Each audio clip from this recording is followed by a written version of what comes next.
काय आहे नदी लय डेंजर आहे हा. जास्त वेळ पाण्यात हात घालू नको आणि पाण्याशी ना खेळायचं नसतं काही समजलं असं आहे हा. आणि पाण्यात मगर पण आहे का नाही? काय बोलता तुम्ही? हो बापरे.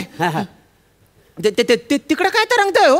ती चड्डी आहे, चड्डी काय रंगती आहे? चड्डी? हा त्या चड्डीतला माणूस ना मगरीन गिल्ला नाही का? अरे बापरे. होय होय. पण मग चड्डी नाही खाल्ली का मगरीने? नाही चड्डी नाही खाय, तिच्या दातात अडकती नाही चड्डी म्हणून खाय. अरे बापरे. अरे ही तुझी बायको आहे? अरे पण किती दिवसांनी पाहते मी तुला. कसा आहेस तू? अगं पण तू का सांग ना. अरे का का अरे बोंडके आहे तो, बोंडके आपला. एक मिनिट प्लीज, त्याला बोंडक्या नको म्हणू सा. किती बच्चू आहे, किती क्यूट आहे तो. अरे बच्चू, ह्याला किती बाहेर बच्चू असतील आपल्याला काय तुला माहिती आहे का?